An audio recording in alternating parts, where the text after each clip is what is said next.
Hello friends, আজকে আমি নিয়ে চলে এসেছি চিকেনের লাল ঝোল। এটা আমি কেমন করে বানিয়েছি সেটাই আমি আজকে তোমাদেরকে করে দেখাবো। চলো তাহলে বলি। প্রথমে চিকেনটা আমি ভালো করে ধুয়ে নিয়ে আমি ওতে দই দিয়ে দিয়েছিলাম, সেটা দেখাতে ভুলে গেছি। তারপরে নুন, হলুদ, জিরে গুঁড়ো, ধনে গুঁড়ো, তারপরে তোমার হচ্ছে যে একটু লাল লঙ্কার গুঁড়ো, আর আদা বাটা, আর রসুন বাটা।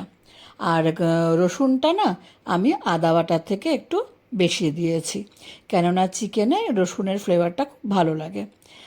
আর তারপরে একটু কাঁচা সর্ষের তেল দিয়ে দিলাম, আর একটু দিলাম গরম মশলা। গরম মশলাটা আমি দুভাগে ভাগ করে দিই, একবার প্রথমে দিই আর একবার শেষে দিই। দিয়ে ভালো করে আমি মাখিয়ে নিলাম।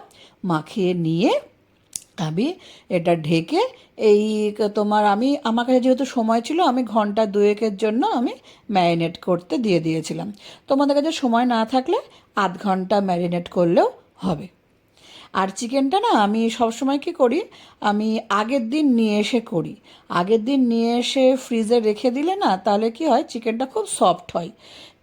টাটকা চিকেন নিয়ে আসলে মানে একটু শক্ত শক্ত থাকে। তারপরে কী বলতো, আলুটা আমি ভেজে নিয়েছি, যেহেতু চিকেন দিয়ে আলু দিয়ে যেহেতু লাল ঝোল করব, ওই জন্য আলুটা আমি ভেজে নিয়েছি। দিয়ে একটুখানি সর্ষের তেল দিলাম, পরিমাণ মতন তেল দিলাম। তেল দিয়ে তোমার গরম মশলাটা দিয়ে দিলাম। তারপরে পেঁয়াজ একটুখানি বেটে রেখেছিলাম, পেঁয়াজটা দিয়ে দিলাম। দিয়ে টমেটো পেস্ট করে রেখেছিলাম, টমেটো পেস্টটাও দিয়ে দিলাম। দিয়ে ভালো করে ভেজে নিলাম। ভালো করে ভেজে নিয়ে এবার আমি ওই যে ম্যারিনেট করা চিকেনটা যেটা ছিল সেটা আমি দিয়ে দিলাম। আমি কিন্তু আলাদা করে আর কোনো মশলা কিন্তু দেব না। যা ওই ম্যারিনেট করার সময় যেটা দিয়েছিলাম সেইটুকুতেই কিন্তু আমি রান্না করব। দিয়ে এবার ভালো করে আমি চিকেনটা কষবো।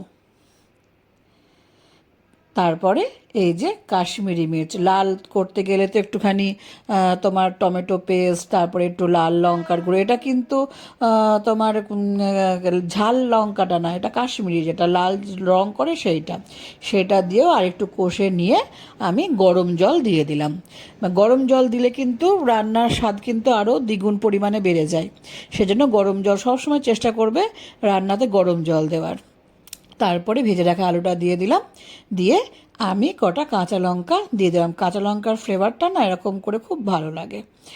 দিয়ে তারপরে আমি ঢেকে দিলাম, কিছুক্ষণ সেদ্ধ হওয়ার জন্য। সেদ্ধ হয়ে গেছে। দিয়ে আমি ওই যে বাকি যে গরম মশলাটুকু, ওই গরম মশলাটুকু দিয়ে আমার রান্নাটা কিছুক্ষণ স্ট্যান্ডিং টাইমের জন্য আমি ঢেকে রাখলাম। দিয়ে তারপরে আমি এবার আমার যে পাত্র, সেই পাত্রে আমি এবার তুলে নিচ্ছি। ঠ্যাংটা কি সুন্দর লাগছে না, লোভনীয় লাগছে না? এই যে আমি এবার চিকেনটা পুরোটা ঢেলে নিয়েছি। কি সুন্দর লাল ঝোল, খেতেও কিন্তু খুব ভালো হয়েছিল। যদিও বা খেয়ে হজম করা হয়ে গেছে, আমি এটা পরেই দেখাচ্ছি। তোমাদের কেমন লাগলো জানিও। টাটা।